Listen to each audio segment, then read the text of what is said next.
बिस्मिल्लाहिर्रहमानिर्रहीम। इय्याका नअबुदु व इय्याका नस्तईन।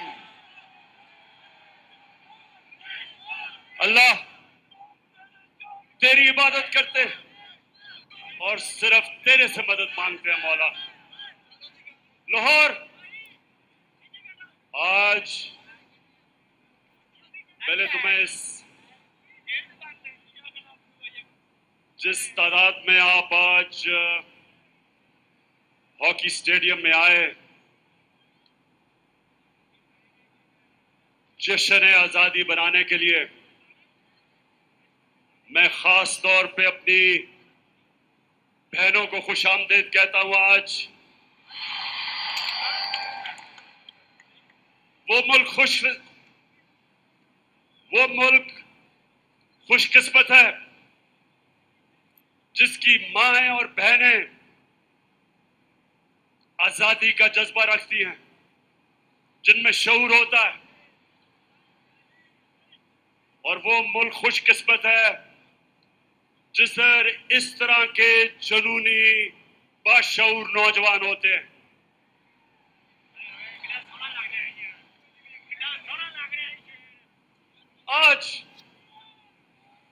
आज आपने तहम्मुल से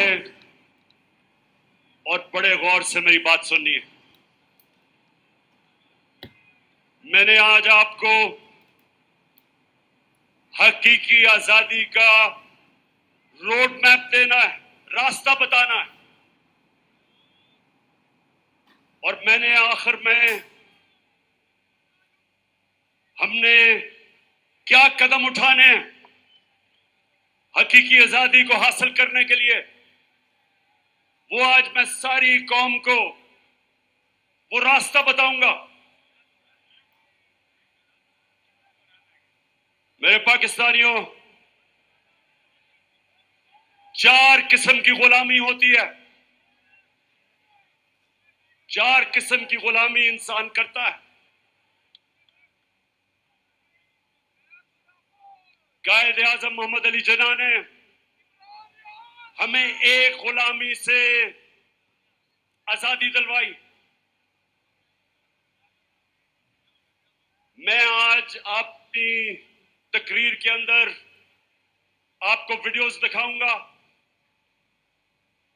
ताकि आपको समझ आए, मैं अपने आप को बेहतर तरीके से आपको समझा सकूं कि मैं क्या कह रहा हूं। तो मैं सबसे पहले एक आपको छोटी सी कायद आजम की वीडियो सुनाना चाहता हूं, जो उन्होंने आज से 75 साल पहले कहा। तो मैं ये चाहता हूं कि उस वीडियो को चलाएं please. Muslims desire freedom more than anyone else because love for freedom, fraternity and liberty is the lifeblood of their existence.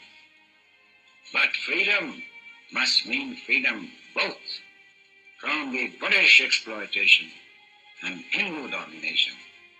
100 millions of Muslims will never agree merely to a change of masters. तो पाकिस्तानियों, मैं अब उर्दू में बताता हूं कि हमारे कायद मोहम्मद अली जिन्ना ने क्या कहा। उन्होंने ये कहा कि हम अंग्रेज की गुलामी से निकल के हिंदुओं की गुलामी में नहीं जाना चाहते। हम एक आजाद मुल्क बनाना चाहते हैं। और उन्होंने बताया कि मुसलमान हमेशा आजादी के लिए जद्दोजहद करता है। क्योंकि मेरे पाकिस्तानियों, जब पाकिस्तान बन रहा था तो एक नारा था कि पाकिस्तान का मतलब क्या, और मेरा तेरा रिश्ता क्या।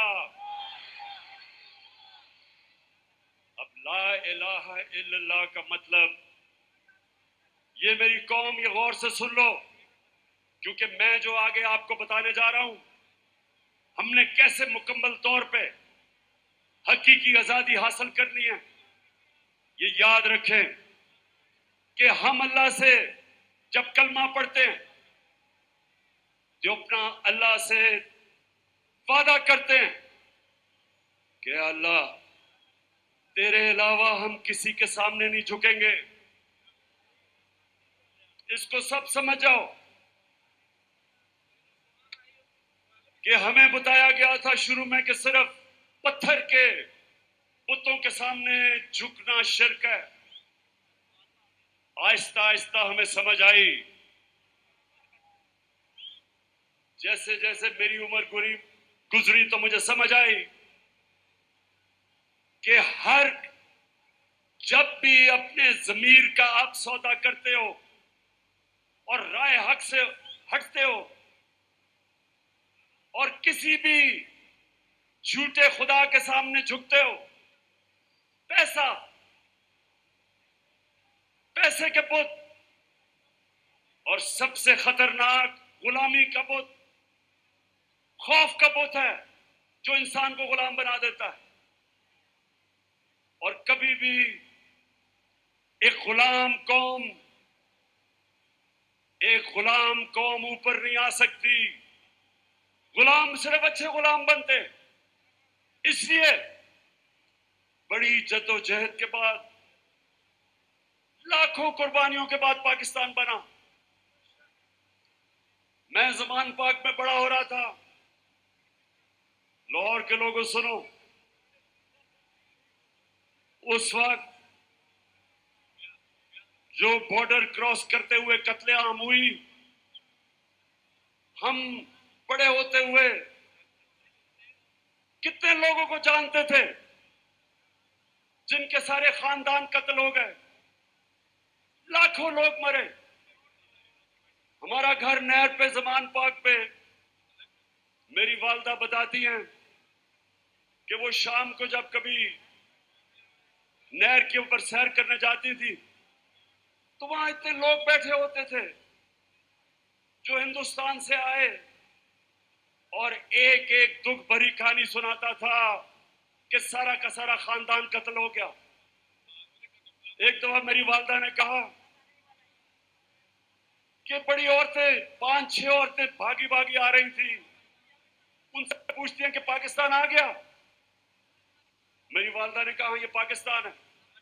उधर ही बैठ गई और फिर उन्होंने बताया सारे उनके आदमियों को कत्ल कर दिया, जो उनकी नौजवान बेटियां थी उनको उन्होंने अगवा कर लिया, सिर्फ बेचारी वो औरतें बची। तो इस तरह की हमने कहानियां सुनी है। ये कुर्बानियों के बाद हमारा मुल्क आजाद हुआ था। और जो सबसे जुल्म गुलामी करती है, इंसान के इज्जत नफ्स को खत्म कर देती है, एक इंसान में एहसास से कमतरी डाल देती है। हम जब बड़े हो रहे थे हमें याद है, यहां लाहौर जमखाना में हम जाते थे तो लाहौर जमखाना और पंजाब क्लब के लोग इस तरह रहते थे जैसे वो अंग्रेज हैं। क्लब के अंदर अंग्रेजी बोली जाती थी, सिर्फ पैरों के साथ उर्दू बोलते थे। और जब उर्दू बोलते थे तो वो बिलावल भुट्टो की तरह बोलते थे कि बारिश आता है।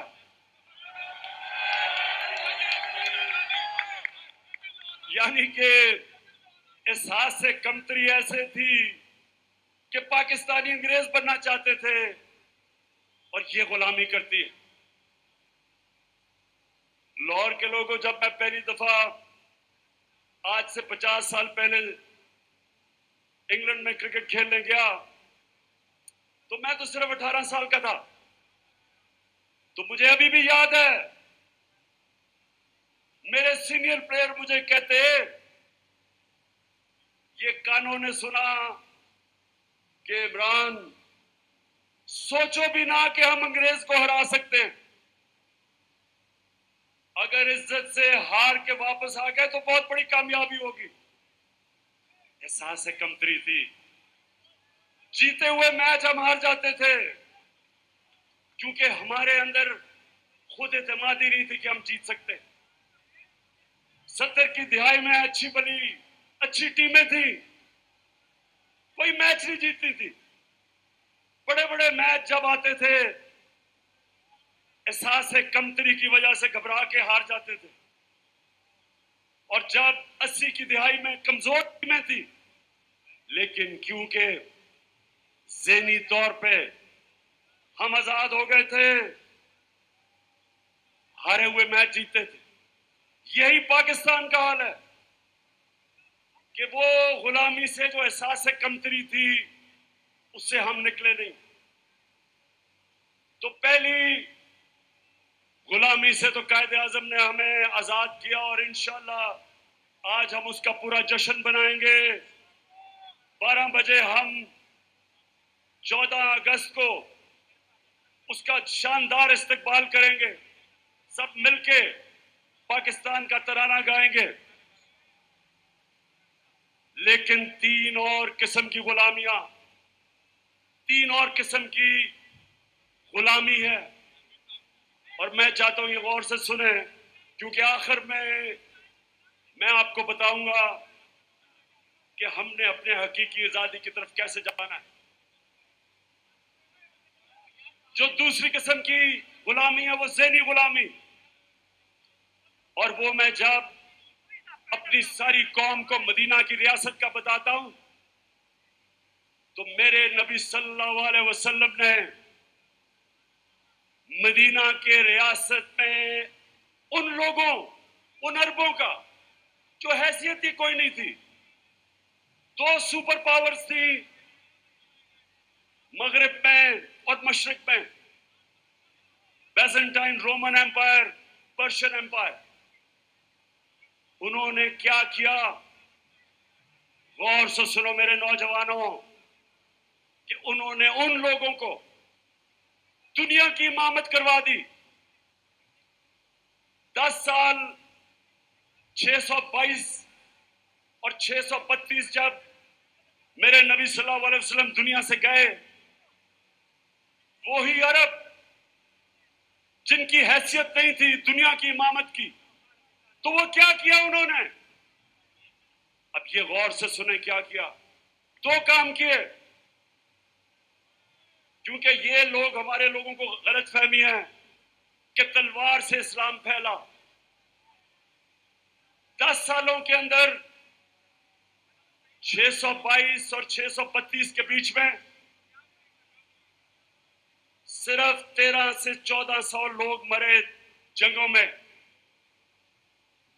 फिर से सुन लें, 10 सालों में दोनों तरफ सारी जंगों में 1300 से 1400 लोग मरे, लेकिन सारे अरब में इस्लाम फैल गया। वो तलवार से इनकलाब नहीं आया था, वो फिक्री इनकलाब था, ज़हनों के अंदर इनकलाब आया था। और वो मैं चाहता हूं दूसरी चीज कि आप समझें कि हमने कैसे अपनी नबी की सीरत के ऊपर चलते हुए इस मुल्क के नौजवानों को ज़हनी तौर पे आजाद करना है। 2 चीजें की उन्होंने।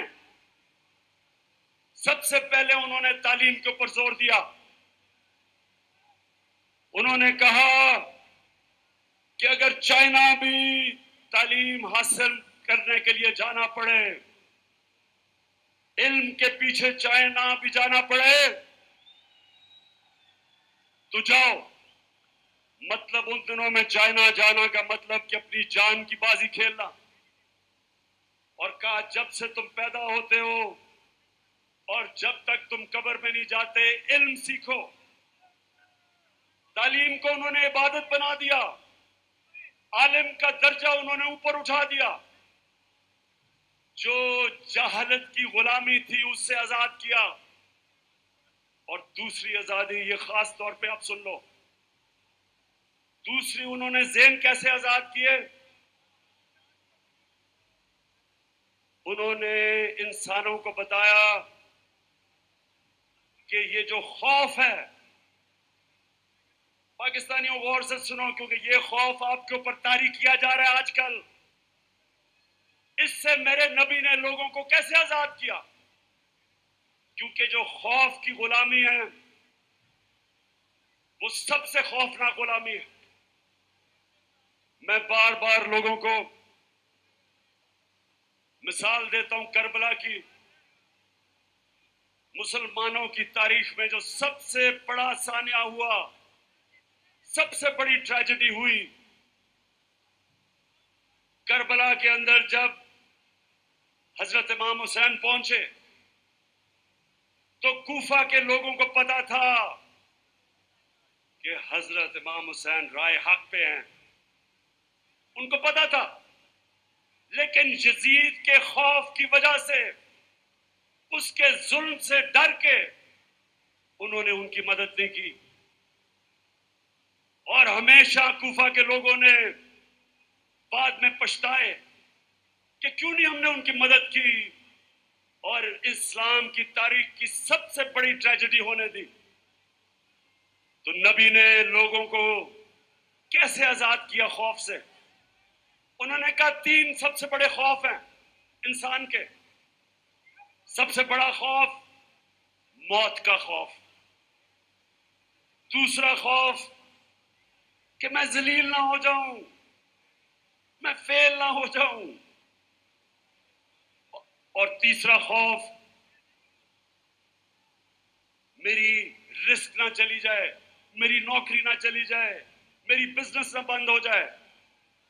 ये तीन खौफ की वजह से इंसान अपने जमीर पे कॉम्प्रोमाइज करता है, इंसान राय हक पे चढ़ने से डरता है, इन तीन खौफ की वजह से। मैं जब पॉलिटिक्स में आया तो मैं जब पढ़े लिखे लोगों को कहता था कि मेरे साथ आओ पॉलिटिक्स में, अगर पॉलिटिक्स में करप्ट लोग हैं तो ईमानदार लोगों को आना चाहिए। मुझे अफसोस से कहना पड़ता है कि पढ़े लिखे और ईमानदार लोग ज्यादातर मुझे कहते थे पॉलिटिक्स बड़ी गंदी है, हमें जलील कर देंगे। मैं आज भी लोगों को कहता हूं, ये जो मेरे घटिया मुखालिफ 26 साल से मेरे करतार कुशी कर रहे हैं, 26 साल से मेरे ऊपर इन्होंने हर किस्म का किताबें मेरे ऊपर गंदी लिखवाई, हर किस्म के मेरे ऊपर इन्होंने बदनाम करने की कोशिश की। लेकिन अल्लाह की शान देखो, आज अब किस तादाद में आए हुए हैं और मुझे हौसला अफजाई कर रहे हैं।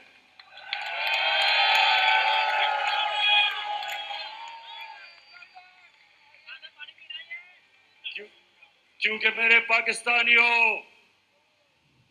ये अल्लाह ने कुरान में लिखा हुआ है कि इज्जत और जिल्लत मेरे हाथ में है। नहीं तो अमीर लोग, पैसे वाले लोग इज्जत खरीद सकते, लेकिन इज्जत नहीं खरीद सकते। और नहीं तो कमजोर और गरीब जलील होते, ऐसा नहीं है। और जिंदगी मौत, ये भी मैं आज आप सबको बता दूं कि आज तक किसी ने कोई बड़ा काम नहीं किया जो मौत से डरता है। कोई फौजी ने आज तक बड़े तख्ते नहीं लिए जो मौत के खौफ के ऊपर काबू नहीं पाता। पहला आदमी जो माउंट एवरेस्ट पे चढ़ा था, सबसे ऊंचा पहाड़ दुनिया में, एडमंड हिलरी, उससे पहले जितनों ने भी कोशिश की थी माउंट एवरेस्ट पे चढ़ने की, या वो मर गए थे और या फेल हो गए थे। तो जब वो पहला आदमी माउंट एवरेस्ट पे चढ़ा, उसने अपने मौत के खौफ के ऊपर काबू पाया। और ये मदीना की रियासत में मेरे नबी ने किया, इंसानों को आजाद कर दिया, मौत का खौफ चला गया। पैसे की लालच वो चलेगी क्योंकि रिस्क तो अल्लाह के हाथ में। और उनको ये पता चल गया कि कोई इंसान हमें जलील नहीं कर सकता, मेहनत हम करेंगे, ऊपर वाला दिलों के राज जानता है। और उसके ऊपर ईमान रख के वो लोग, आजाद लोग, उनकी परवाज, जिस तरह अल्लाह कुरान में कहता कि जब इंसान, सबसे अजीम मखलूक अल्लाह की, इंसान फरिश्तों से भी ऊपर चला जाता है, लेकिन जब गिरता है जानवरों से भी नीचे चला जाता है। तो हमारे हाथ में अब पाकिस्तानियों, ये ज़हनी आजादी की तहरीक, कि हमें पहले इत्मीनान होना चाहिए कि हम नबी सल्लल्लाहु अलैहि वसल्लम की उम्मत है, दुनिया के सबसे अजीम लीडर की उम्मत है। हमें ये जमीन में चूंटियों की तरह रेंगने की जरूरत नहीं। हम हाथ फैला के दुनिया के सामने क्यों फिरते हैं? हम वो कौम है, पाकिस्तान वो कौम है जो 27वीं रमजान पे पाकिस्तान बना था। अल्लाह ने इस मुल्क को हर किस्म की नेमत दी है, लेकिन कोई भी कौम जो गुलाम होती है, गुलाम ज़हनियत की, वो कभी उसकी परवाज ऊपर नहीं होती। तो दूसरी चीज कि हमने अपने बच्चों को नबी सल्लल्लाहु अलैहि वसल्लम की सीरत पढ़ानी है। मैं जब प्राइम मिनिस्टर था, मैंने रहमतुल लिल आलमीन अथॉरिटी बनाई, बड़े बड़े स्कॉलर्स को उसमें बिठाया। उस अथॉरिटी का मकसद यह था कि कॉलेजेस और स्कूलों में हमारे नबी सल्लल्लाहु अलैहि वसल्लम की जिंदगी हमारे बच्चों को बताएं, ताकि उनके कैरेक्टर मजबूत हो, ताकि वो ज़हनी तौर पे आजाद हो। और सबसे बड़ी चीज ये कि वो मगरबी तहजीब के गुलाम ना बन जाए। जब तक उनको अपनी तारीख का, अपने दीन का नहीं पता चलेगा, तो मगरबी तहजीब इतनी इस वक्त छाई हुई है कि हमारे बच्चे उनकी गुलामी करेंगे।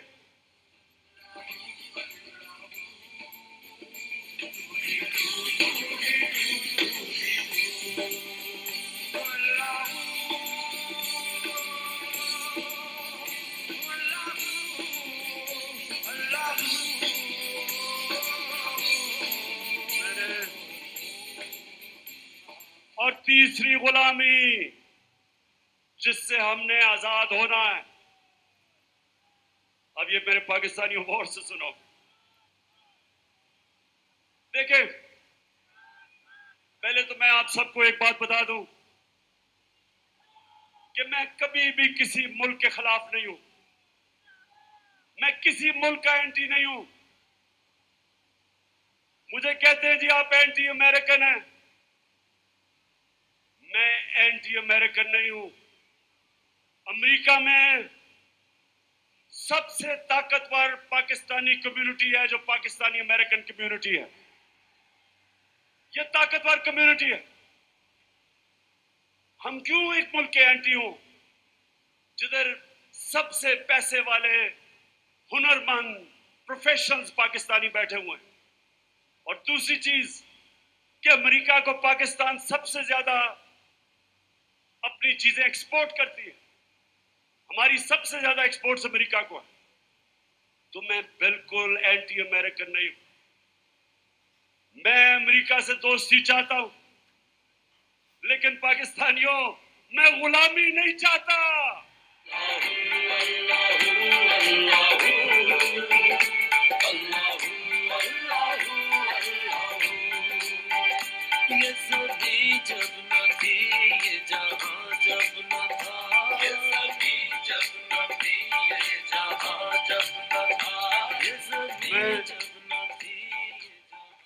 मेरे लाहौर के बाशऊर लोगों, गौर से अब सुनना। मैं अपनी असल चीजों पे आने लगा हूं, गौर से सुनना, क्योंकि मैंने आज आपको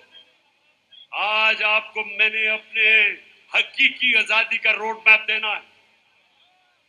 तो ये जरा गौर से सुन लें।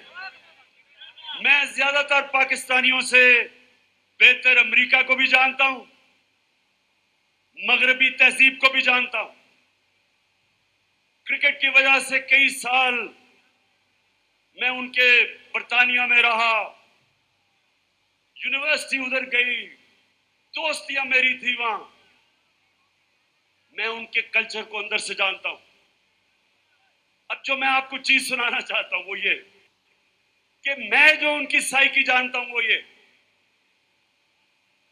अगर आप उनके पैरों में गिरते हैं वो आपको इस्तेमाल करेंगे।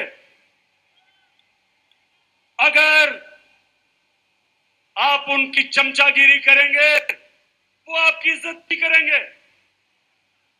लेकिन अगर आप अपने मुल्क के मफादात के लिए खड़े होंगे उनको अच्छा नहीं लगेगा, लेकिन वो आपकी इज्जत करेंगे। तो मैं जब सियासत में आया आज से 26 साल पहले, दो वजह से मैं पॉलिटिक्स में आया। एक, जिसकी मैं अभी जो चौथी गुलामी है उसकी बात करूंगा, इंसाफ के लिए, और एक इसके लिए जो हम अपनी खुददारी खो बैठे। मैं ये चाहता हूं कि आप चलाएं कि मैं जब 26 साल पहले पॉलिटिक्स में आया था तो मैं क्या कह रहा था, ताकि आपको ये ना लगे कि मैं ऐसे ही लोगों को वरगलाने के लिए, वोट लेने के लिए मैं अमेरिका के खिलाफ बात करता हूं। ये जरा गौर से सुने कि मैं शुरू में जब पॉलिटिक्स में आया था तो मैं क्या कहता था। तहरीके इंसाफ, अगर आप इसकी फॉर्म देखें तो इसके ऊपर लिखा हुआ है अय्या का नाबुदे व अय्या का नस्ताईन, और वो इसलिए कि जो भी तारीख ज्वाइन करना चाहता है आपने किसी भी इंसान के सामने झुकना नहीं। करते हैं कभी अमेरिका के सामने, कभी बैंकों के सामने, कभी बैरूनी मुल्कों के सामने। मैं आपको ये बताना चाहता हूँ कि तहरीके इंसाफ का नस्ल ये है किया का नाबुदो व अय्या का नस्ताईन, यानी कि सिर्फ अल्लाह की इबादत करते हैं और उसी से ही मदद मांगते हैं। इंसानों के सहारे नहीं हम झुकते। पाकिस्तान का मतलब क्या था? ला इलाहा इल्लल्लाह। ला इलाहा इल्लल्लाह का क्या मतलब है? अल्लाह तेरे सिवा किसी के सामने नहीं झुकूंगा। और ये भी मेरा आपसे वादा है, आज तक ना मैं कभी किसी के सामने झुका हूं। पाकिस्तानियों, कभी आपको किसी के सामने झुकने नहीं दूंगा। Will you allow the American government to have CIA here in Pakistan? Absolutely not.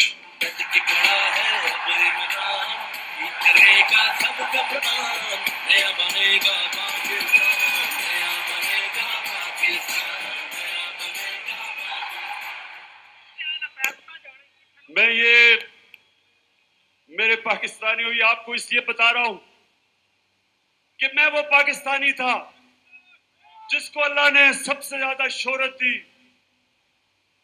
पैसा मेरी जिंदगी के मुताबिक बहुत था।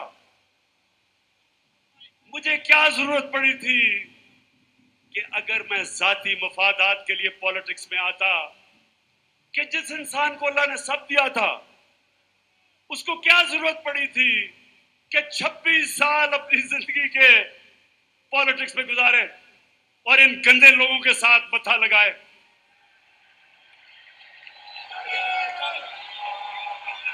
वो इसलिए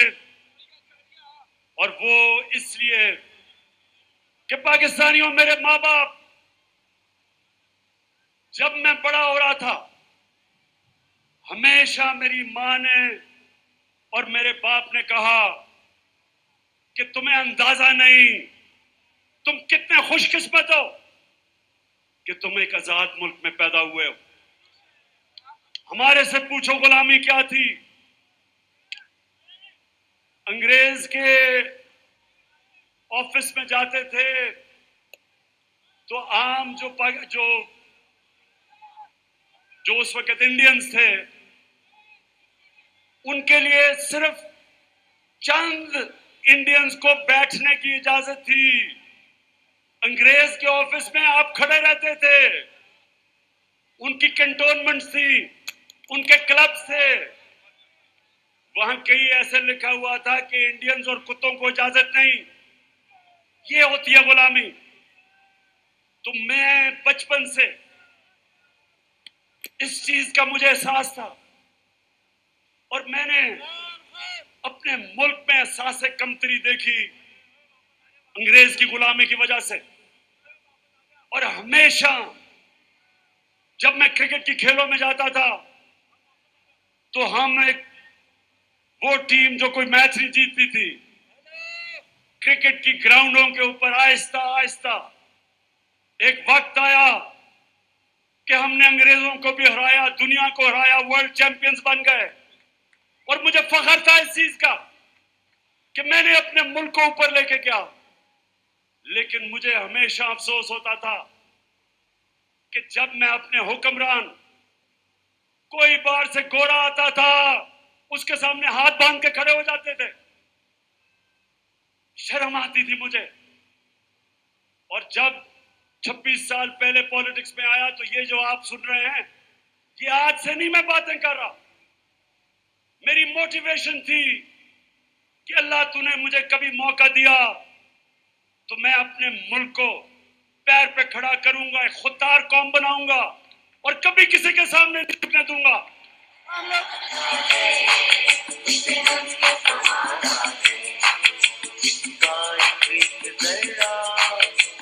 जान से प्यारा है, इसका एक जरा जान से प्यारा है। ये दे ये दे ये दे हमारा है, ये दे हमारा है। तो मैं अब जरा आपको वीडियोस दिखाऊंगा, जरा संभल के देखना। इन लोगों की मैं बात कर रहा हूं जो हमें शर्मिंदा करवाते थे, जिनको अपनी तो इज्जत नहीं थी, कौम की भी इज्जत मिट्टी में लगा देते थे। तो सबसे पहले हमारा डिफेंस मिनिस्टर और फॉरेन मिनिस्टर, वो जरा अमेरिका के मुतालिक क्या कह रहा है, जरा दिखाओ। अमेरिका जो है अगर जो है वो चाहे तो इस वक्त पाकिस्तान के लिए इतनी माशी जो है डिफिकल्टीज क्रिएट कर सकता है कि मैं समझता हूँ कि हो सकता है हम जो है जो हमारा ऑयल बिल जो है अदा करने के लिए हमारे पास पैसे न रहे। ऑलरेडी जो माशी हालात जो है हमारे इंतहाई मखदूश हैं। ये सारे वेंटिलेटर जो है ना ये लगे हुए हैं, अमेरिका की मर्जी से लगे हुए हैं। अमेरिका चाहे तो ये सारे के सारे जो हमें जो इस वक्त ड्रिप्स लगी हुई हैं या वेंटिलेटर लगे हैं। पाकिस्तानियों, ये डिफेंस मिनिस्टर, फॉरेन मिनिस्टर ये कह रहा है कि अमेरिका ने हमें वेंटिलेटर पर रखा हुआ है, जब चाहे वो खींच दे और हम मर जाएंगे।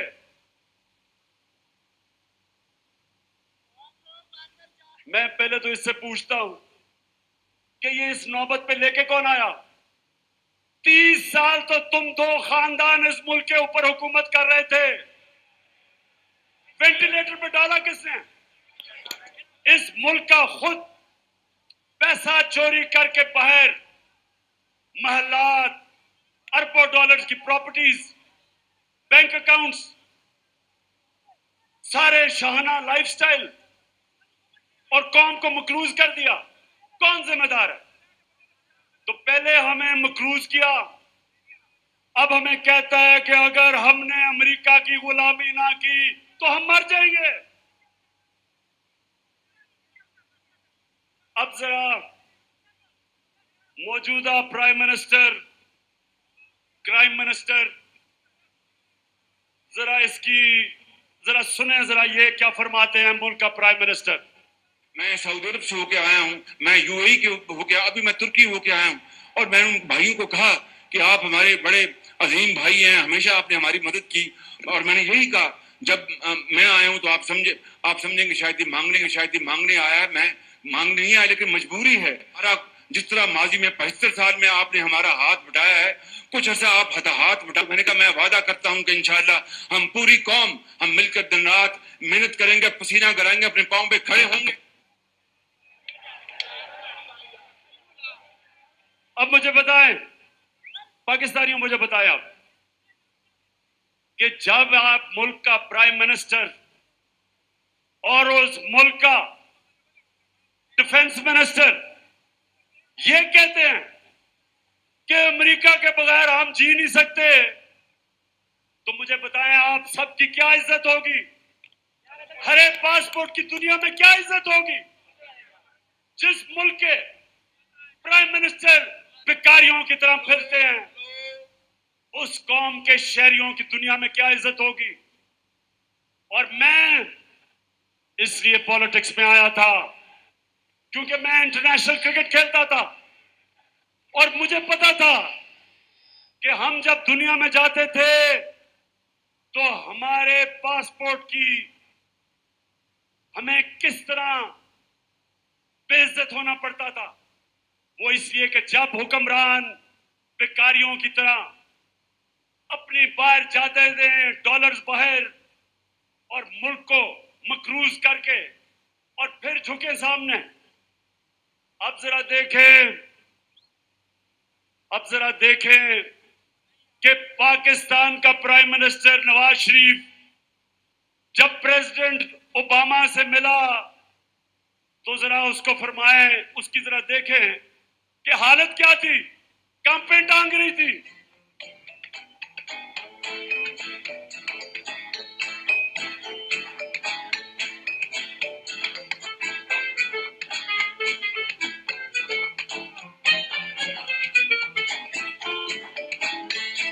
I thank you once again and look forward to welcoming you and Mr. Obama and Mrs. Obama in Pakistan. And Keema and Dal is very इतना घबराया हुआ था कि थैंक यू भी पढ़ के करना पड़ा, कहीं गलती ना हो जाए, आका नाराज ना हो जाए। तो पाकिस्तानियों, अब जरा मैं सिर्फ एक और आपको वीडियो दिखाना चाहता हूं, फिर से आप ये गलत फहमी में ना हो कि मैं आज ये बातें कर रहा हूं। ये मैं जब से पॉलिटिक्स में हूं ये बातें कर रहा हूं मेहर का। ये जरा देखें ग्राउंड रियलिटी के ऊपर what do you think will happen? Mehar ground reality, अगर आप ग्राउंड रियलिटी पे चलना तो चुप करके गुलाम बन जाते हैं। अंग्रेजों से क्यों इतनी कोशिश की थी आजादी लेने के लिए? वो बेहतर, उससे कम से कम गवर्नेंस सिस्टम में से बेहतर था, हालात तो बेहतर थे, ट्रेनें चलती थी, यूनिवर्सिटीज बेहतर थी, तालीमी निजाम बेहतर था, लॉ एंड ऑर्डर बेहतर था, करप्शन नहीं थी। तो ये आजादी लेने की हमें जरूरत क्या थी? जमीनी काय करके हाथ खड़े करके कह दिया आपके हम गुलाम है, जो करना कर ले। आप फैसला कर ले, फिर क्या कहना? या तो आप फैसला करें कि आप एक आजाद मुल्क की तरह रहना चाहते हैं, खुददार मुल्क, एक बाइज्जत मुल्क, या ये बेशर्मी की तरह जिल्लत उठानी पड़ती है, वहां से हर दूसरे दिन घोड़ा आगे झाड़ा देके चला जाता है और डू मोर करके जाता है कि और अपने लोगों को मारो। ये कोई जिंदगी है? मैं आपको ये बता दूं कि अगर आप इस जिंदगी से मुतमईन है तो आप हो। मैं ये जमीनी इकाई कबूल नहीं करता।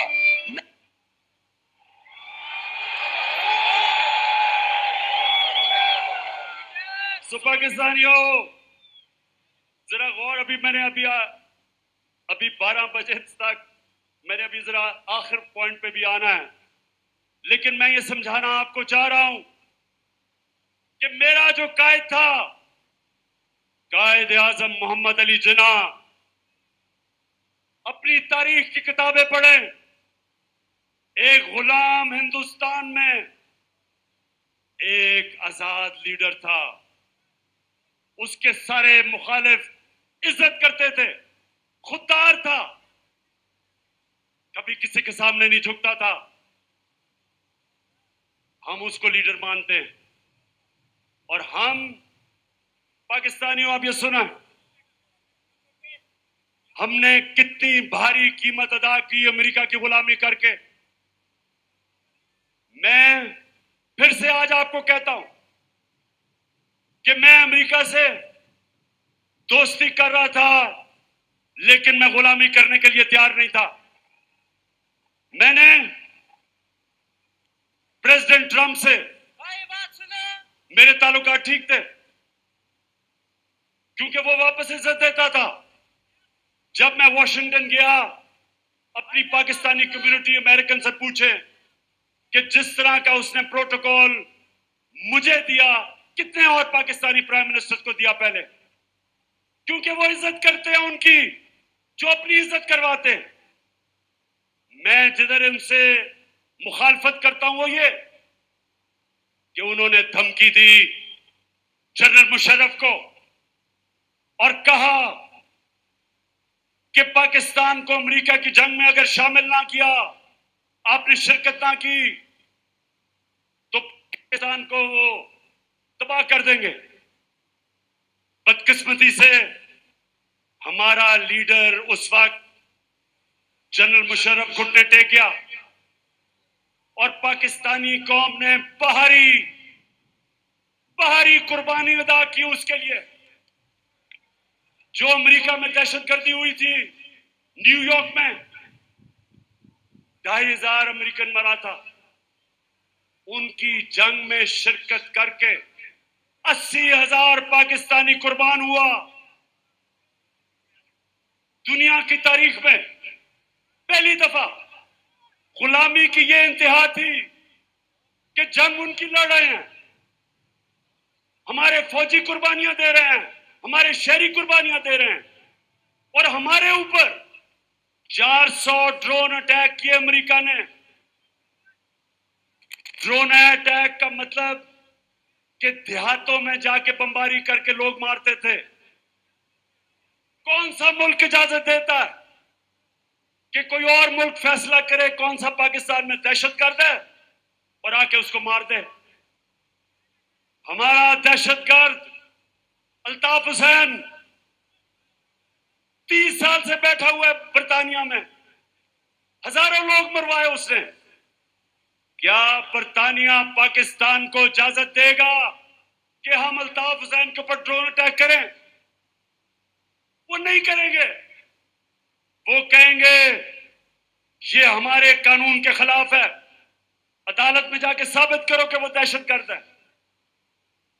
तो हमारे मुल्क में आप फैसला करके जिसको मर्जी 400 ड्रोन अटैक किए, एक मदरसे के ऊपर ड्रोन अटैक करके 60 बच्चों को मार दिया और यहां चूहे बैठे हुए थे। किसी की जरूरत नहीं थी अमेरिका को कहे कि तुम जुल्म कर रहे हो। एक तहरीक इंसाफ ने ड्रोन अटैक्स के खिलाफ धरने दिए। बाकी ये जो नवाज शरीफ और आसिफ जरदारी, इनके मुंह से चू नहीं निकलती थी क्योंकि इनके अरबों डॉलर बाहर पड़े हुए थे और ये डरते थे कि कभी भी इनका पैसा जब्त कर सकते हैं। ये पैसे की पूजा करने वाले हमारे मुल्क में जुल्म हुआ, इन्होंने जुल्म होने दिया, हमें टिश्यू पेपर की तरह इस्तेमाल होने दिया। मैं एंटी अमेरिकन नहीं हूं, लेकिन मैं अपने लोगों के मफादात के ऊपर किसी किस्म की कॉम्प्रोमाइज नहीं करने के लिए तैयार। फिर जरा सुने, फिर सुने,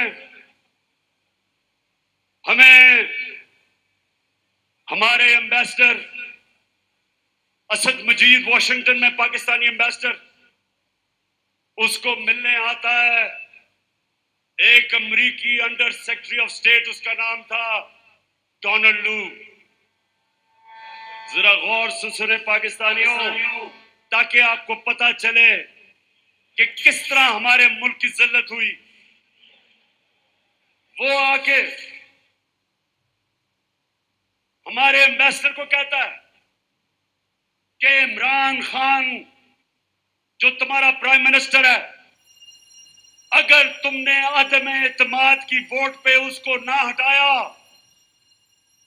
तो धमकी दी, तुम्हें मुश्किलों का सामना करना पड़ेगा। और कहता वो इसलिए कि वो रूस चला गया, रूस का दौरा किया उसने। जब मुझे ये पता चला, मैंने अपने फॉरेन ऑफिस को कहा कि ये होते कौन है मुझे कहने वाले कि मैं रूस क्यों गया? क्या मैं इनका गुलाम हूं? लाजिम है कि हम भी देखेंगे, हम देखेंगे, हम देखेंगे। लाजिम है कि हम भी देखेंगे, हम देखेंगे। तुम मेरे लाहौर के पास शऊर शहरियों थक तो नहीं गए? ये आजादी की जश्न की राहत है।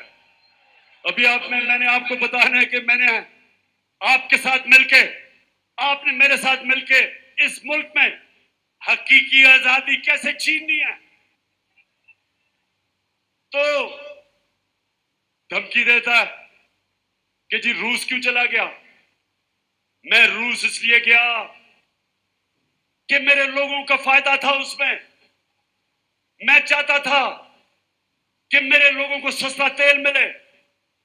जो हिंदुस्तान रूस से 40% कम कीमत पर तेल ले रहा है, मैं चाहता था कि हमने जो 20 लाख टन गंदम खरीदनी है, हम रूस से सस्ते दाम पे लें। उनके सदर पुतिन से मैंने बात की थी, वो तैयार थे हमारी मदद करने के लिए। हमने गैस लेनी थी आगे जाके रूस से, तो वो इतने नाराज हुए कि जनाब इमरान खान को हटा दो, इसने हमारा हुक्म नहीं माना। अब मैं आपको दो मुल्कों के फॉरेन मिनिस्टर्स दिखाना चाहता हूं।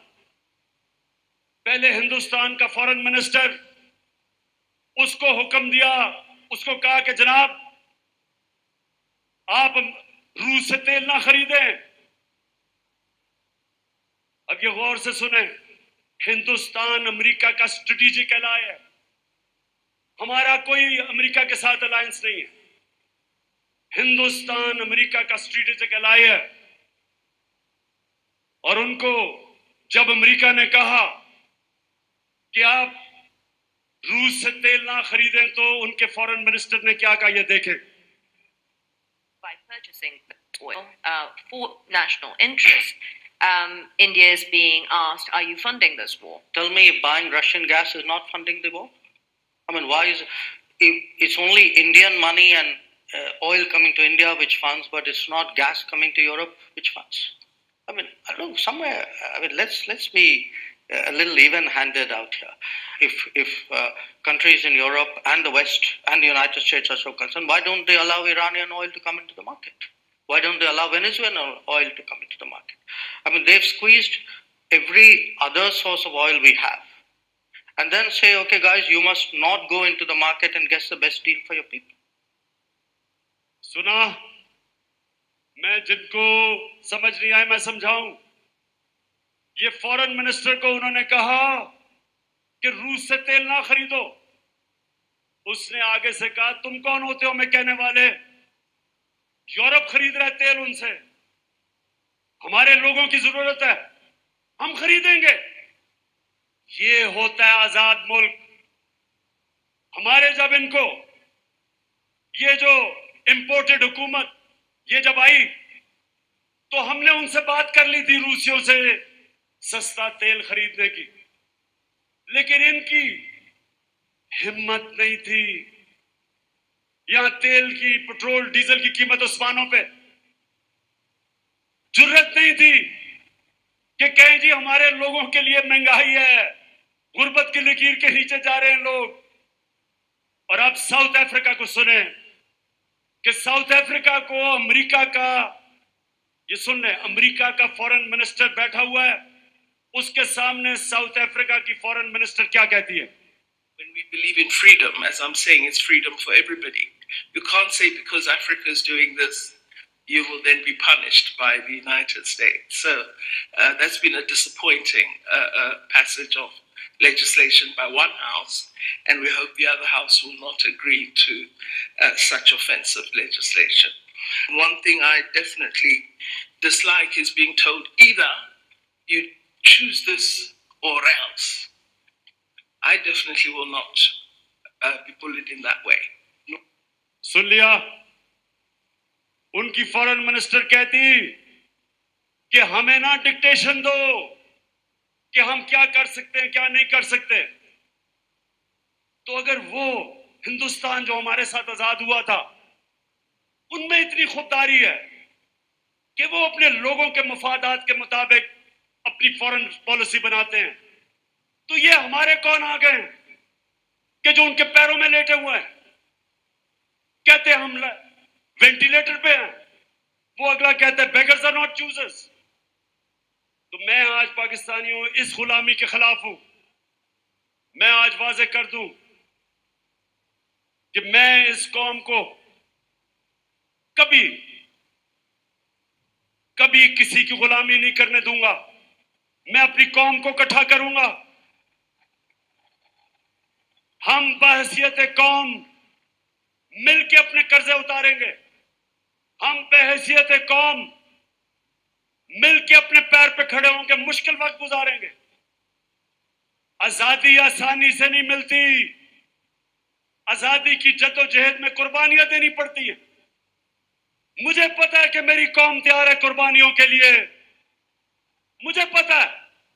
लेकिन ऊपर वो बैठे हुए हैं जो पैसे के गुलाम हैं, और हकीकी आजादी की जद्दोजहद तब तक जारी रहेगी जब इस हुकूमत इंपोर्टेड हुकूमत को हम फारग नहीं करते और इलेक्शन नहीं करवाते। हम मिलके इस मुल्क में जद्दोजहद करें।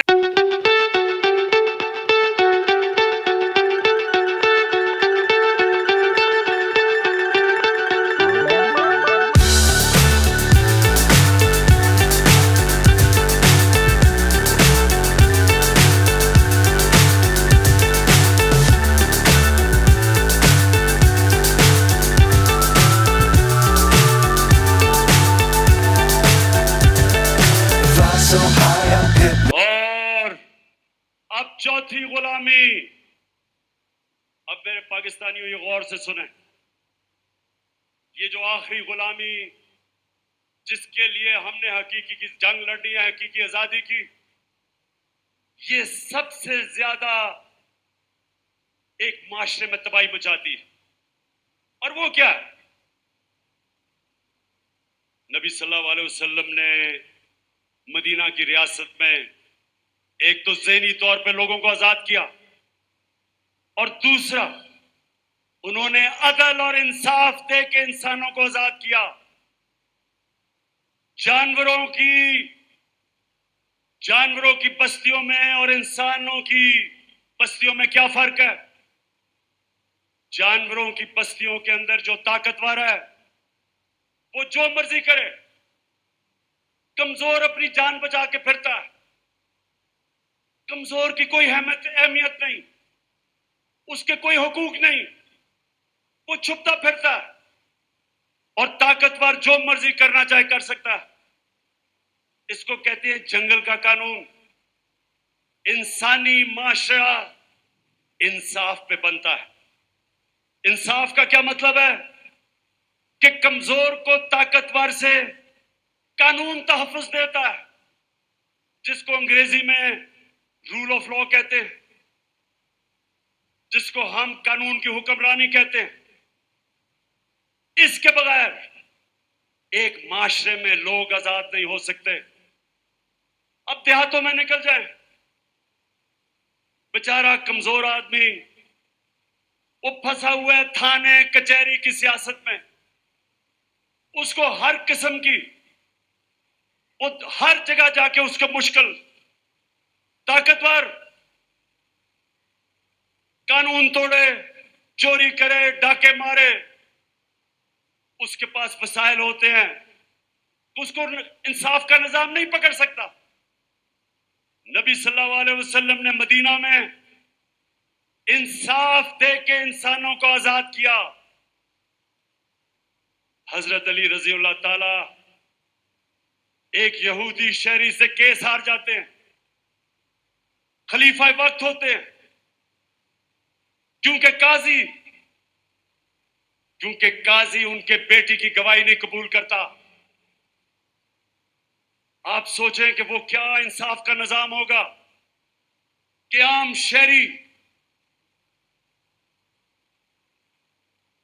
वक्फ के हुक्मरान से केस जीत सकता है, और वो भी एक अकलियत, वो मुल्क के हुक्मरान से केस जीत सकती है। ये था इंसाफ का निजाम, और वो इंसाफ के निजाम की वजह से लोग आजाद हो गए। एक बड़ा फेमस वाकया, एक शहजादा तवाफ कर रहा था खाना काबा की,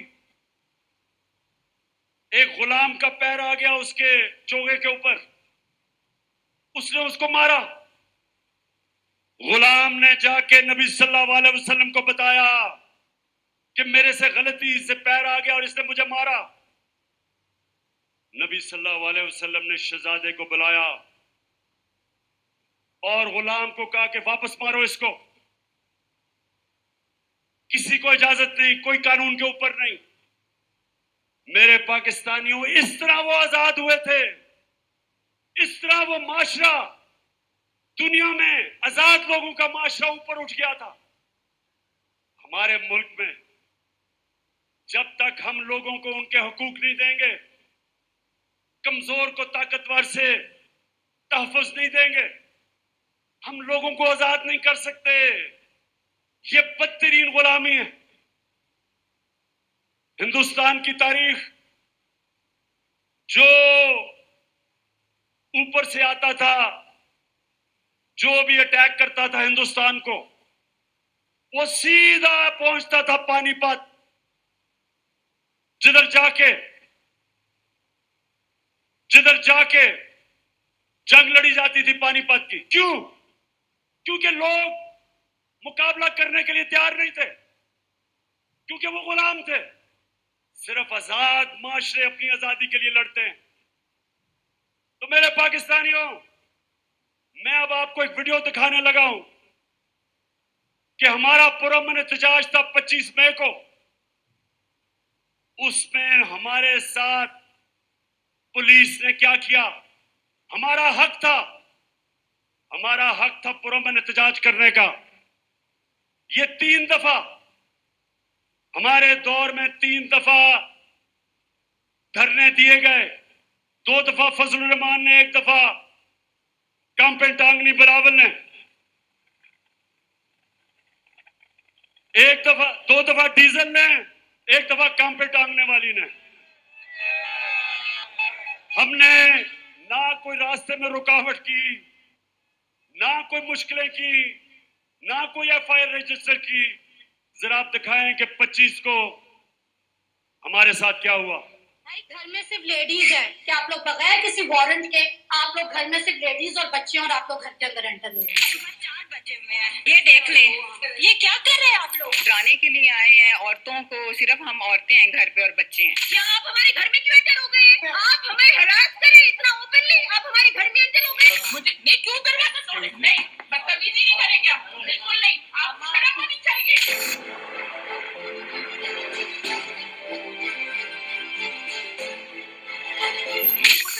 कि 40 के 40 मर्द और गुंडों की तरह घरों के अंदर दरवाजे ताप के गेट तोड़ के अंदर घुस गई है। हम पे बदतमीजी की है, तशद्दुद किया है। इतना मुझे मारा पूरे तरीके से मेरी बेटी को थप्पड़ मारा है। पुलिस वाले पुलिस वैन में डाले में आए हैं 8 बजे, और वो मेरे गेट के ऊपर से एक तो चढ़ के पार हुआ, फिर उन्होंने डाला मारा, मेरा गेट तोड़ दिया। क्या हुआ है? क्या हुआ?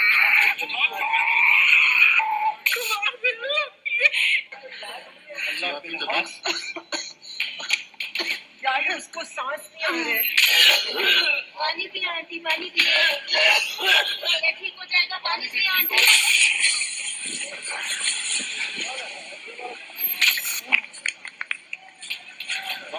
पानी ओ पकड़ते हैं।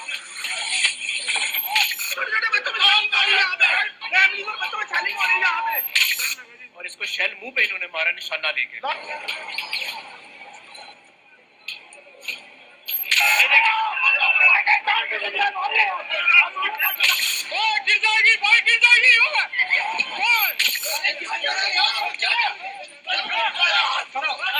सर मार दिया इन नकारा खबीस लोगों ने।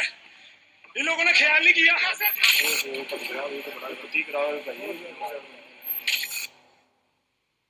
अच्छा, अब ये जो अभी आपने देखा, एक पुरअमन एहतजाज जमहूरियत के अंदर, पहले हुकूमत कराई, पुरअमन एहतजाज किया, और इस तरह का इस मुल्क की पुलिस ने मुल्क का आइन भी तोड़ा, मुल्क का कानून भी तोड़ा, और कमजोरों के ऊपर दहशतगर्दी की, खौफ फैलाने के लिए। अब मैं जरा एक और, अभी हालिया में शहबाज गिल, उसको उठा लिया, चले वो कानून के सामने जाएगा, लेकिन तशद्दुद किया उसके ऊपर। उसको हर इंसान को मौका मिलना चाहिए अपने आप को बेकसूर साबित करने का। ये तो इंसाफ का निजाम है, इंसाफ का तकाजा है। उसको तशद्दुद किया, लेकिन सबसे खौफनाक चीज, उसके ड्राइवर की बीवी को उठा लिया और उसकी 10 महीने की बेटी। ये जरा आप देखें।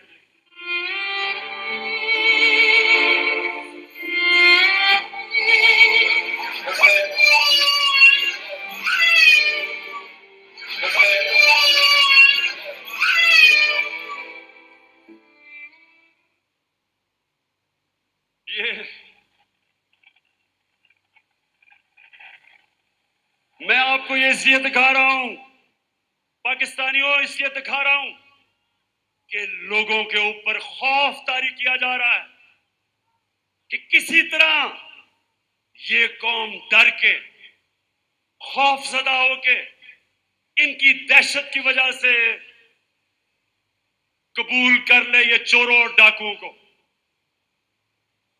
जो भी ये कर रहे हैं सारे साजिशी। आज मेरी आवाज कान खोल के सुन लो, ये कौम जो मर्जी अब कर लो, तुम इस कौम को नहीं रोक सकते।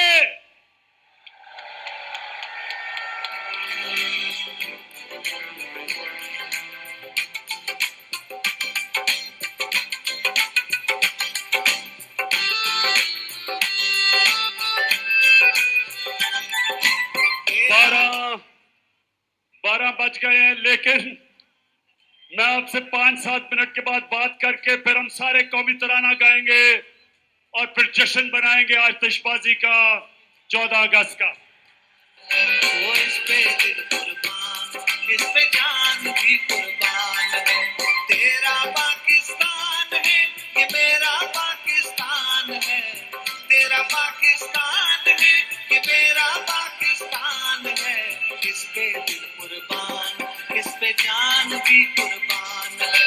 वो इस पे दिल कुर्बान, इस पे जान भी कुर्बान है।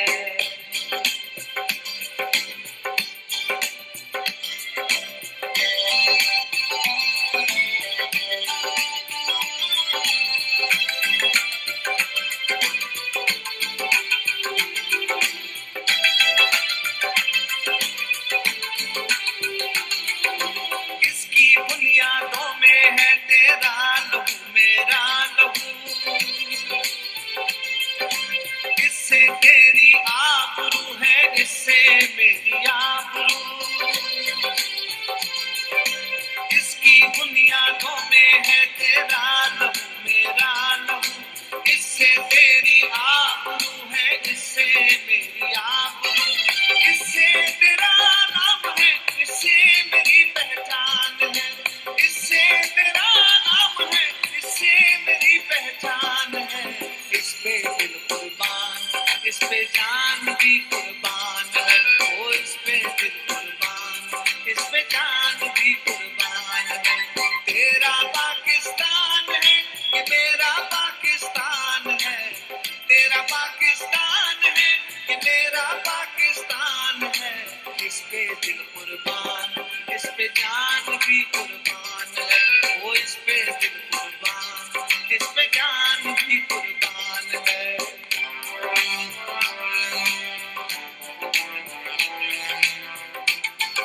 अभी नहीं, अभी नहीं।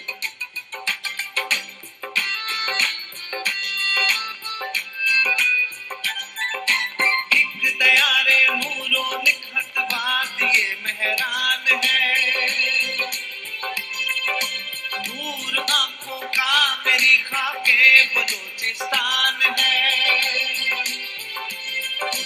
एक दयारे नूरों निखत वादिए मेहरान है। नूर आंखों का मेरी खाके बलूचिस्तान है। दिल है सरहद की जमीन पंजाब जिस्मो जान है। दिल है सरहद की जमीन पंजाब जिस्मो जान है। इस पे दिल कुर्बान, इस पे जान भी कुर्बान है। जान भी कुर्बान है। तेरा पाकिस्तान है, ये मेरा पाकिस्तान है। तेरा पाकिस्तान है, ये मेरा पाकिस्तान है। इस पे दिल कुर्बान, इस सबको 14 अगस्त की मुबारक हो। पे जान भी कुर्बान है।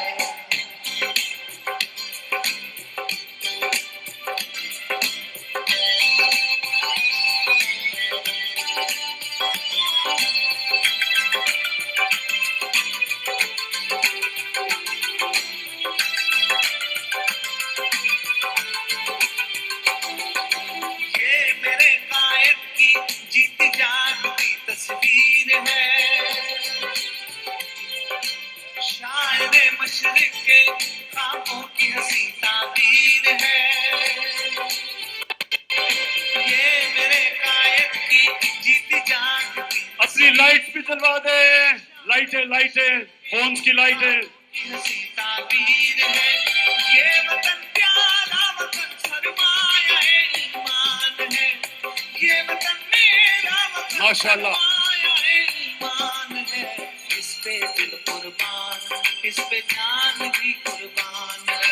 ओ इस पे दिल कुर्बान, इस पे जान भी कुर्बान है। तेरा जाग उठा है सारा वतन साथियों, मुजाहिदों।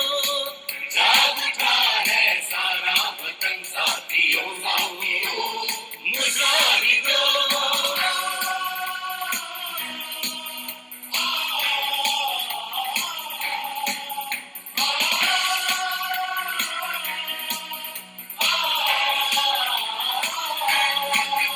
आज मजलूम जालिम से टकराएंगे, जालिम से टकराएंगे। अपनी ताकत जमाने से मनवाएंगे, जमाने से मनवाएंगे।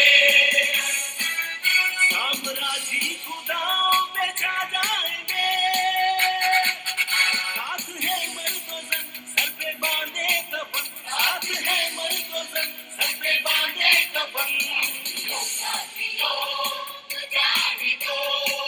जाग उठा है सारा वतन साथियों, मुजाहिदों।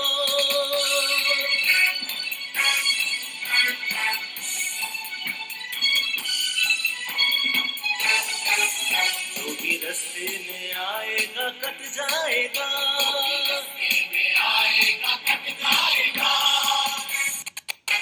रन का मैदान लाशों से पट जाएगा, लाशों से पट जाएगा। आज दुश्मन का तख्ता उलट जाएगा। हर जरी सब शिकन, हर जवा देगी जंग, हर जरी सब शिकन, हर जवा देगी जंग। जाग उठा है सारा वतन साथियों, मुजाहिदों।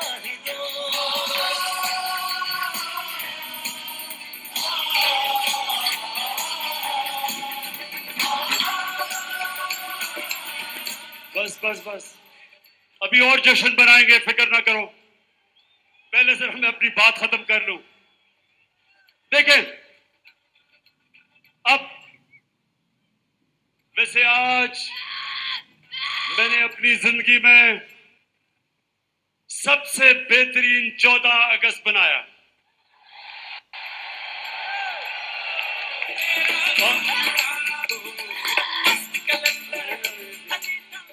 और मेरा दिल कह रहा है, पाकिस्तानियों, मेरा दिल कह रहा है कि जो इंशाअल्लाह अगली 14 अगस्त होगी, हम अपनी हकीकी आजादी ले चुके होंगे।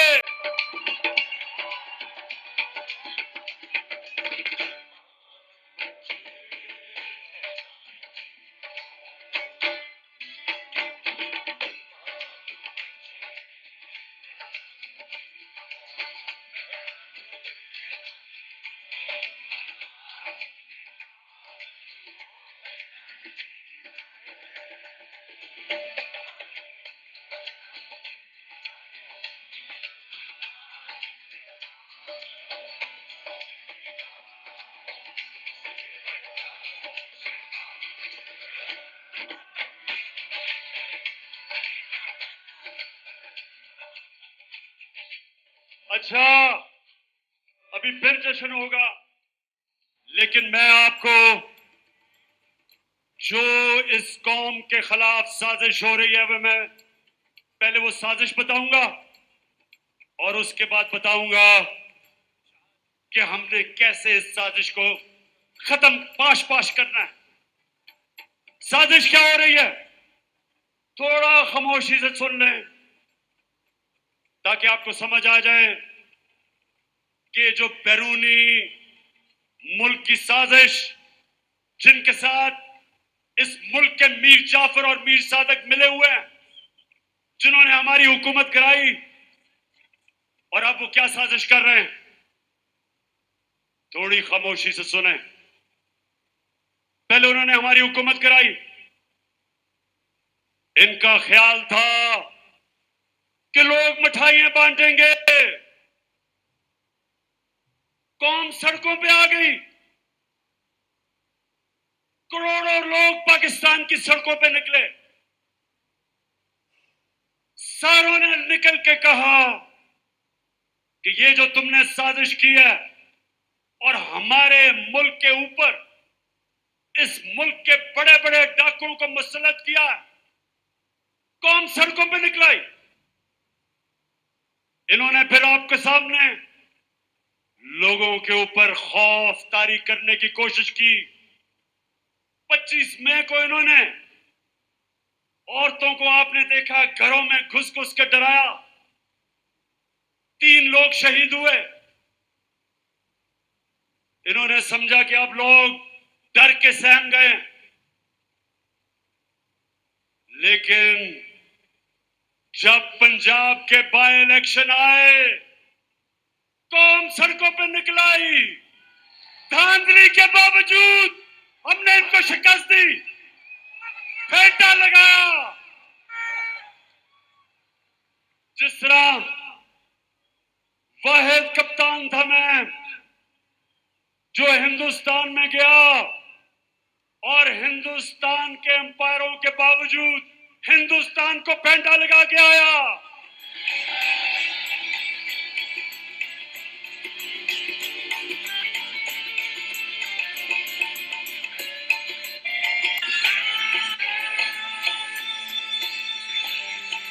तो इस बारी इन्होंने इंतजामिया को साथ मिलाया, अंपायरों को साथ मिलाया, पुलिस का इस्तेमाल किया, और वो सिकंदर सुल्तान जो एक बददियानतदार इलेक्शन कमिश्नर, उसने पूरी मदद की इनकी, हर किस्म की धांधली की। और सिकंदर सुल्तान वो तो एक बुज़दिल आदमी है, उसको तो पीछे से एक बूट पड़ा, इसलिए उसने एक जूता पड़ा तो उसने पूरी मदद की। इस सारे के बावजूद अवाम, कभी बाय इलेक्शन में ऐसे अवाम नहीं निकली। लाहौर के लोगों में खास तौर पे तो आपको सलाम करता हूं कि आपने पूरी तरह शिकस्त दी इनको।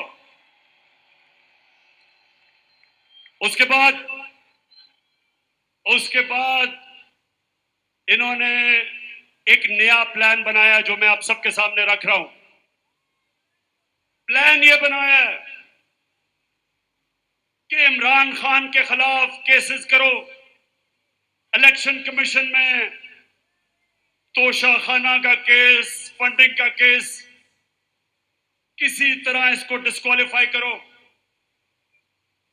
और इसको डिस्क्वालीफाई करके उधर से नवाज शरीफ को बुलाओ, वो भगौड़े को बुलाओ जो झूठ बोल के बाहर भागा हुआ है, और फिर कहो कि देखें हम इमरान खान को भी लड़ने देंगे और नवाज शरीफ को भी अगर उसका जो बैन है वो हटाया जाए। जो भी ये साजिश कर रहे हैं कान खोल के सुन लो, इमरान खान कोई डील नहीं करने लगा।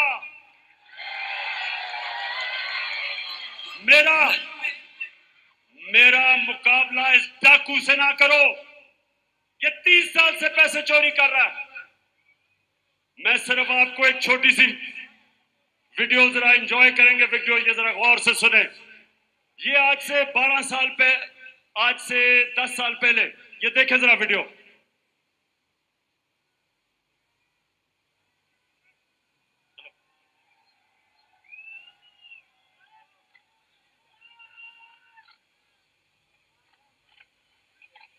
हाँ,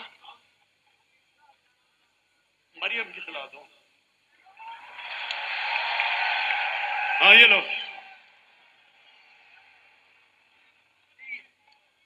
ये वाली नहीं, मुझे पता है आप पावर इन इस्लामाबाद। बस ये पुरानी वीडियो वो चलाओ ना, वो जो एवन फील्ड अपार्टमेंट की वीडियो है, जरा सुने तो देखे सही।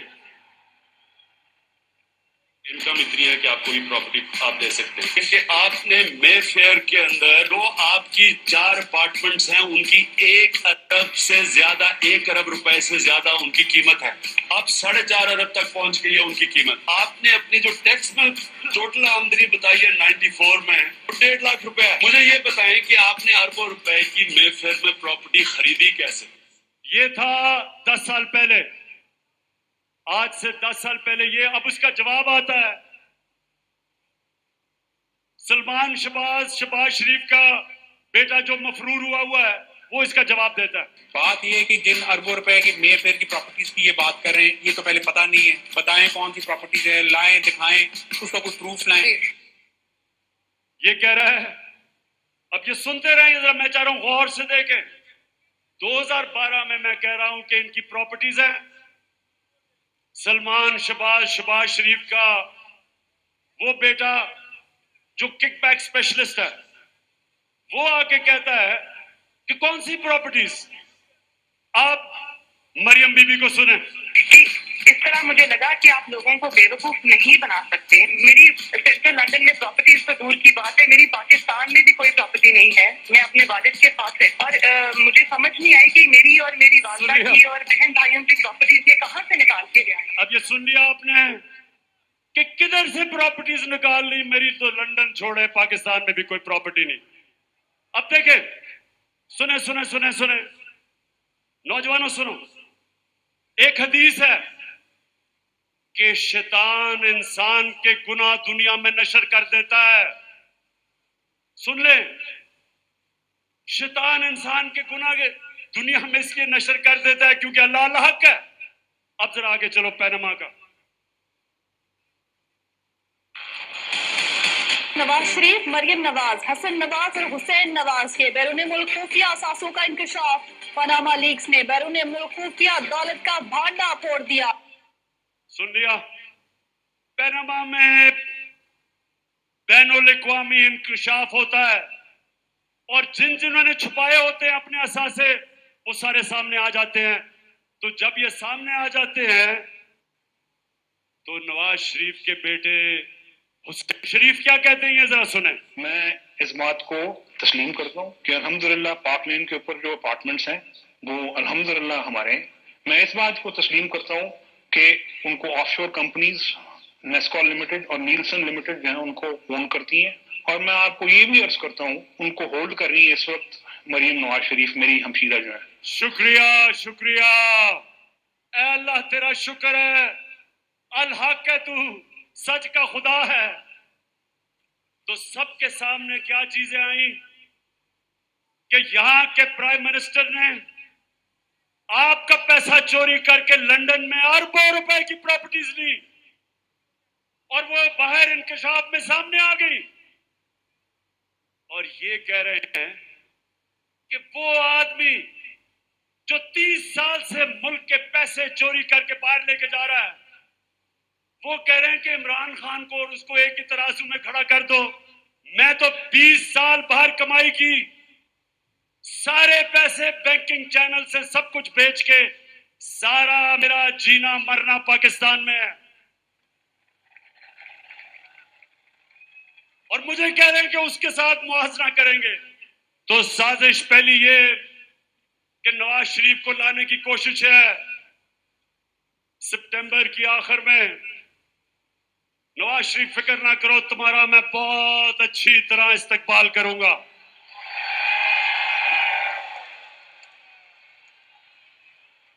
साजिश, एक मिनट है, साजिश दूसरी कि इमरान खान के ऊपर केसेस करो, किरदार कुशी करो। ये जो टीवी स्टेशन लिफाफों वाले, पैसे लेके जमीर बेचने वाले, उनके जरिए इमरान खान की किरदार कुशी करो, उसको बुरा भला करो, उसको डिस्क्वालीफाई करो, और फिर वो टीवी चैनल जो इमरान खान का मौकफ पेश करती हैं उनको बंद करो, ARY को बंद करो। ARY को किस लिए बंद किया भाई? ARY का क्या कसूर था? उसको क्या पता था कि शहबाज गिल क्या कह देगा प्रोग्राम में? ARY का क्या कसूर था?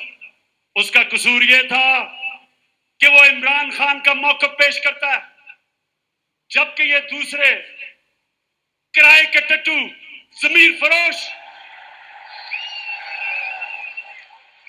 ये वो चैनल्स जो किरदार कुशी करते हैं और फिर सोशल मीडिया के लोगों के ऊपर क्रैकडाउन, सोशल मीडिया के बच्चों को टेलीफोन करके धमकियां, उनको डराना, उनको पकड़ लेना, खौफ फैलाना कि किसी तरह सोशल मीडिया भी इस मुल्क में इमरान खान की आवाज सामने ना लेके आए, उसको भी बंद कर दो। और उससे भी खौफनाक चीज, ये एक और साजिश चल रही है कि हमारी अदलिया को तकसीम करने की, ताकि अदलिया से अपने फैसले करवाए जाए। मीडिया का मुंह बंद करो, अदालतों को तकसीम करो, मुल्क में खौफ फैलाओ, इमरान खान की आवाज बंद करो, और फिर इन चोरों को, डाकुओं को हमारे ऊपर मुसल्लत करो जो बैरूनी एजेंडा है। और इससे एक और बहुत खौफनाक गेम चल रही है कि इमरान खान और फौज के बीच में, तहरीक इंसाफ और फौज के बीच में आपस में लड़ाई करवाई जाए, आमना सामना करवाया जाए। मेरे पाकिस्तानियों, मैं 18 साल का था जब मैं बांग्लादेश, तब ईस्ट पाकिस्तान था, मार्च 1970 मैं ईस्ट पाकिस्तान मैच खेलने गया अंडर 19 का। हमें यहां मीडिया पे ब्लैकआउट था, डिक्टेटर का जमाना था, मीडिया के ऊपर पाबंदियां थी, हमें पता ही नहीं था कि ईस्ट पाकिस्तान में क्या हो रहा है। जब मैं वहां मैच खेलने गया तो मेरा चाचे का बेटा ब्रिगेडियर शफीक उसके पास मैं ठहरा। वो पहली दफा उसने मुझे बताया कि हो क्या रहा है, कि अवाम यानी कि वो जमात जो बांग्लादेश की बल्कि पाकिस्तान की सबसे बड़ी जमात थी, उसके खिलाफ मिलिट्री एक्शन हो रहा था, शुरू हो रहा था। और सारे पाकिस्तानी सुन लो, इतना बड़ा जुल्म हुआ जो हमारा मुल्क टूटा, बड़ा सानिया हुआ पाकिस्तान से कि जब आप फौज को और सबसे बड़ी मुल्क की जमात का आमना सामना करवाते हैं तो नुकसान तो मुल्क का है। आज फिर वो साजिश हो रही है, हर किस्म का प्रोपेगेंडा किया जा रहा है कि जनाब इमरान खान तो शोधा के खिलाफ, उनके खिलाफ बात कर रहा है। शर्म करो, इमरान खान वो पाकिस्तानी है जो गुलामी की, अगर गुलामी हो वो मौत उसके लिए बेहतर है। अगर मुझे ये हो कि गुलामी या मौत, मुझे मौत पसंद है। ये कैसे हो सकता है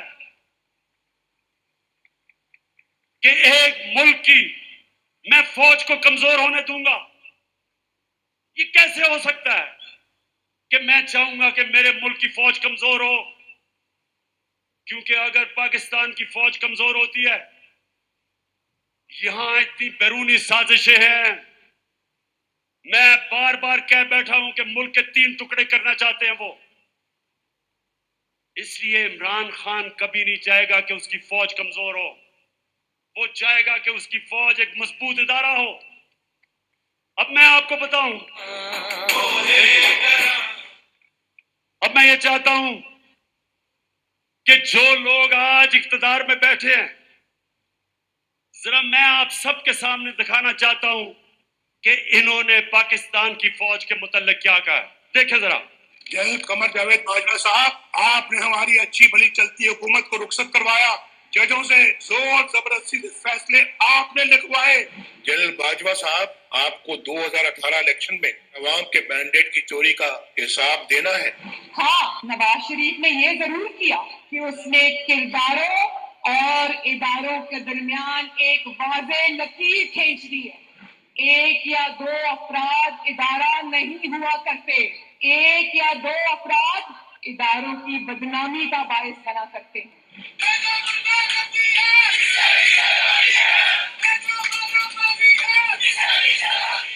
तुम हमें सियासत बताते हो, अपने हुदूद में रहो। इसराइल की नौकरी न किया करो। इसराइल के वजीफों पर पढ़ने वाले जर्नल अपने हुदूद में रहो। बड़े बड़े रैंकों वालों से भी अपने आप को मुहतरम समझता हूँ, तो सीधे हो जाओ।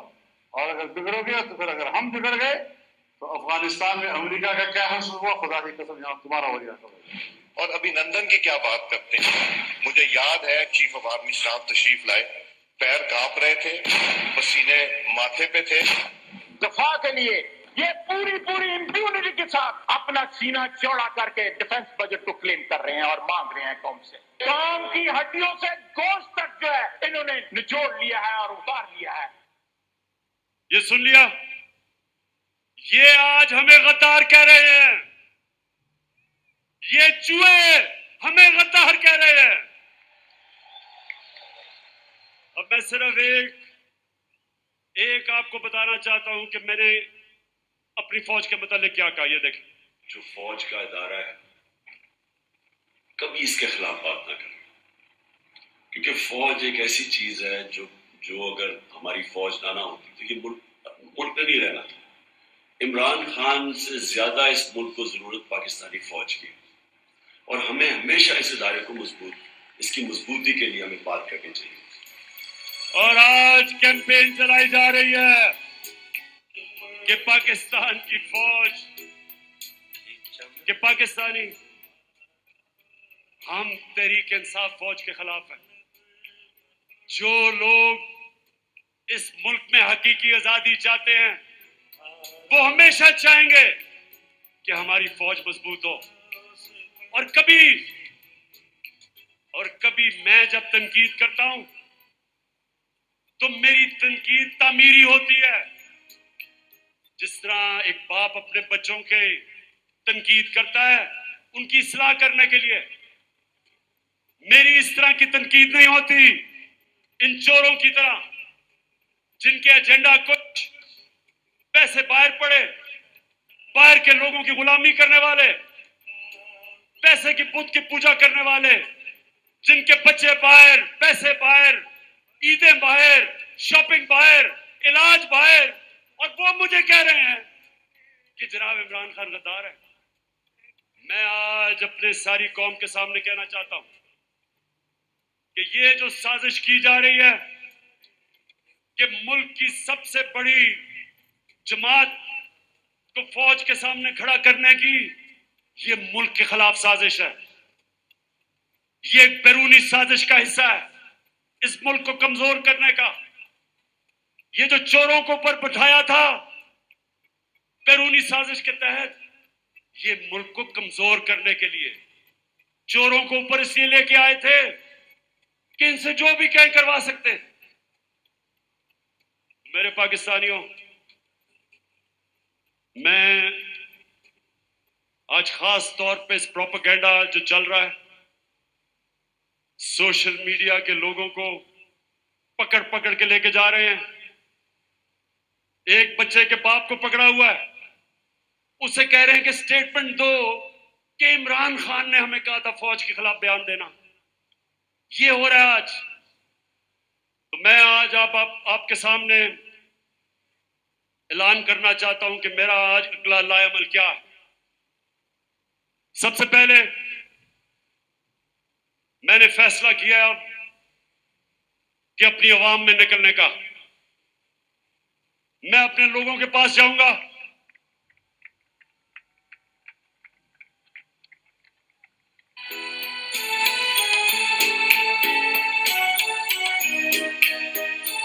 मैं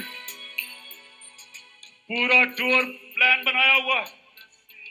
अगले हफ्ते पिंडी जलसा करने जा रहा हूं। उससे अगले बल्कि उसके चंद दिनों के बाद कराची इंतजार करो मेरी, मैं आ रहा हूं। मैंने बड़ी देर से, मुझे मौका नहीं मिल रहा कि ये जरदारी का भी सही माने में मुकाबला करने का। मैं आ रहा हूं इसके पास भी। ये पाकिस्तान का बड़ा लुटेरा जिसने जो जुल्म किया है सिंध की आवाम से, जो गुलाम बनाया हुआ है इसने सिंध के लोगों से, उन बेचारों के ऊपर FIRs, गुंडों से मार पड़वाना, जेलों में डालना, उनका पैसा खा जाना, जहालत में रखना, और सिर्फ इसलिए कि सिंध का पैसा लूट के ये बाहर ले जाए। तो इंशाअल्लाह सिंध में आपके पास भी आ रहा हूं। सखर का भी मेरा प्लान है। हैदराबाद आ रहा हूं, इस्लामाबाद जा रहा हूं, पेशावर तैयार हो जाओ, उधर भी आ रहा हूं। मर्दान आ रहा हूं। अटक का मेरा प्लान है। उस एबटाबाद, उसके बाद मुल्तान, फिर बावलपुर,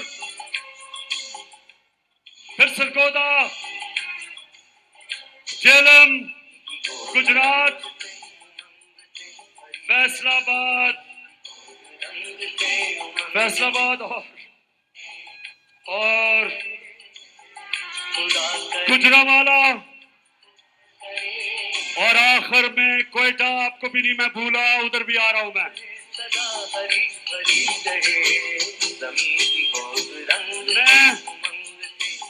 मैं अवाम में निकल रहा हूं। मैं सारी अपनी अवाम को तैयार कर रहा हूं।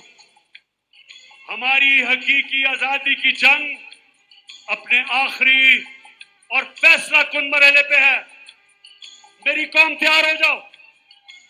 मैंने अपनी सारी पार्टी, उनकी सारी तंजीमें, सबको मैंने पैगाम पहुंचा दिया कि आप तैयारी करें।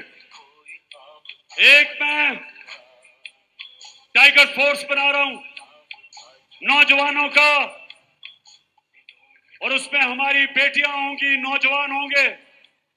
जिस तरह तहरीक पाकिस्तान में मेरी वालदा और उनकी जनरेशन ने, तहरीक पाकिस्तान में जिस तरह वो घर घर निकली, मैं आज अपनी सारी कौम को कह रहा हूं कि हमारी बेटियां, हमारे नौजवान तैयार हो जाओ। आपने घर घर जाना है। मेरी हकीकी आजादी का पैगाम घर घर लोगों के पास लेके जाना है। आपने लोगों को बताना है कि किसी चीज से आपने नहीं खौफजदा होना। ये आपको डराने की कोशिश करेंगे, जिस तरह इन्होंने 25 मई को की। ये हर किस्म का खौफ आप में पैदा करेंगे। जब तक आपका कप्तान खौफजदा नहीं, तो आपको किसी से डर है? खुदा करे, खुदा करे, खुदा करे, खुदा करे, सदा हरी भरी रहे जमीन की गोद रंग से, उमंग से भरी रही जमीन की गोद रंग से। तो फिर से आखिर में, अच्छा मैं पाकिस्तानियों सुनो आखिरी मेरी बात।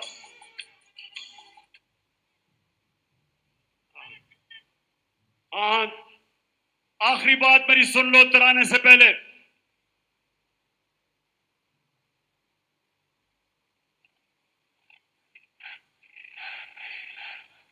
बता हुआ नजर में गुलाब था छुपा हुआ। आपको मुझे ये बताएं, डीजल बार बार आपको क्यों याद आ जाता है? वैसे इन तीनों की जब इन तीनों की शक्लें नजर आई साथ साथ, थ्री स्टूजेस की, जरदारी, चेरी ब्लॉसम और डीजल,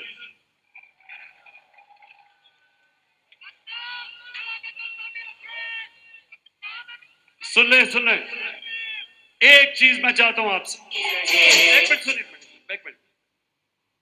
कायदे आजम से जब किसी ने पूछा, कायदे आजम के बड़े बुरे दिन थे, 1937 में एक सीट जीते वो, बड़ी आराम की जिंदगी गुजारे थे लंदन में, वहां से वापस आए। इलामा इकबाल ने उन्हें कहा था कि मुसलमानों की आपके बगैर लीडरशिप नहीं आती। तो कायदे आजम जब वापस आए तो एक सीट मिली। उनका लंदन से एक दोस्त मिलने आया, कहता आप इतनी याशी की आराम की जिंदगी गुजार रहे थे, तो क्या आपको अफसोस नहीं हुआ कि सब छोड़ के और इधर आए और देखे इतना बुरा रिजल्ट है? तो पाकिस्तानियों ये गौर से सुने, आजम ने जवाब दिया, ये गौर से सुने। उन्हें अपने दोस्त को कहा कि मैं सिर्फ एक चीज चाहता हूं, जब मैं अपने अल्लाह के पास जाऊंगा,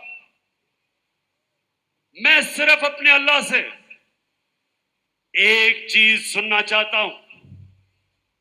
और उन्होंने अंग्रेजी में यह कहा कि मैं अल्लाह से यह सुनना चाहता हूं कि अल्लाह मुझे कहे कि वेल डन मिस्टर जुना, यू ट्राइड योर बेस्ट। जिना साहब कि शाबाश जिना, तुमने अपनी कौम के लिए पूरी कोशिश की। तो मैं जब अपने अल्लाह के पास जाऊंगा, मैं उससे एक चीज सुनना चाहता हूं, मैं सिर्फ उससे एक चीज सुनना चाहता हूं कि मेरा अल्लाह मुझे यह कहे कि शाबाश इमरान, सुने कि तुमने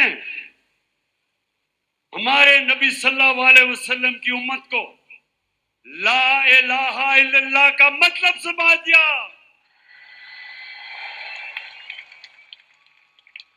अच्छा, मिलके आज हम सारे कौमी तराना 14 अगस्त को हम इस्तकबाल करते हुए गाएंगे।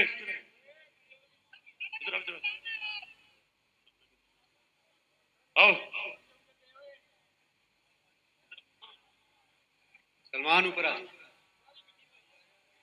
पाक सरज़मीन शाद बाद, ईश्वर हसीन शाद बाद, तू निशाने अज़्मे आलीशान, अर्ज़े पाकिस्तान मरकज़े यकीन शाद बाद। पाक सरज़मीन का निज़ाम, क़ुव्वते अख़ुव्वते अवाम, क़ौम मुल्क सल्तनत आइंदा ताबिंदाबाद, शाद बाद मंज़िले मुराद, परचमे सितारा हिलाल, रहबरे तरक्कियो कमाल, तर्जुमाने बाज़ी शाने हाल, जाने इस्तक़बाल, साये खुदाए ज़ुल्जलाल। पाकिस्तान। अब मैं नूरुल कादरी साहब को अभी नहीं एक मिनट रोको। मैं चाहता था कि नूरुल हक कादरी साहब हमारे शोधा के लिए दुआ करें। कायदे मिल्लत इस्लामिया इमरान खान का हुक्म है कि इस आधी रात को पाकिस्तान की आज़ादी से लेकर आज के हकीकी आज़ादी तक जितने शुहदा हैं, हम सब अपनी बंदगी और आजिज़ी के हाथ मौला कुद्दूस के हाथ उठाएं और दुआ करें कि मेरे रब्बे जुल जलाल हमारे इस प्यारे महबूब वतन पाकिस्तान की हिफाजत फरमा। वो सारे लोग जो इस वतन की हिफाजत की ड्यूटी पे हैं, उनकी भी हिफाजत फरमा। क़याम पाकिस्तान से लेकर हकीकी आज़ादी तक, इस आहद तक जितने लोगों ने अपने जानों की कुर्बानियां पेश किए, अपने पाकीज़ा रूह पेश किए, अपने मुकद्दस खून पेश किए, या इलाहुल आलमीन उनके दरजात बुलंद फरमा, उनके दरजात बुलंद फरमा, उनके दरजात बुलंद फरमा और उनका हशर बदर, उहद और करबला के शुहदा के साथ फरमा। या इलाहुल आलमीन वो लोग जो हमारी सरहदों पर रात की टिटरती सर्दियों में पहरा दे रहे हैं, या अल्लाह ताला उनकी नुसरत फरमा, उनकी मदद फरमा और बतौर खास पाकिस्तान को अल्लाह तबारक व तआला उस मंजिल की तरफ 75 साल बाद हकीकी मंजिल की तरफ हमें रसाई फरमा। हमारे कायद इमरान खान के लिए दुआ फरमाए कि या इलाहुल आलमीन इस बंदी की हिफाजत फरमा, इनको इस्तिकामत अता फरमा और हर किस्म बैरूनी और अंदरूनी दुश्मनों और साजिशों से अपनी हिफाजत में फरमा। रब्बना ला तुआखिज़ना इन नसीना व अख्ताना रब्बना वला तहमिल अलैना इसरन कमा हमलतहु अला अल्लज़ीना मिन क़ब्लिना रब्बना वला तुहम्मिलना मा ला ताक़त लना बिह वाफ़ु अन्ना वग़फ़िर लना वरहमना अंत मौलाना फंसुरना अलल क़ौमिल काफ़िरीन व सल्लल्लाहु तआला अला खैर ख़ल्क़िही व नूर अर्शिही व ज़ीनत फ़र्शिही सय्यिदना मुहम्मद व आलिहि व अस्हाबिही।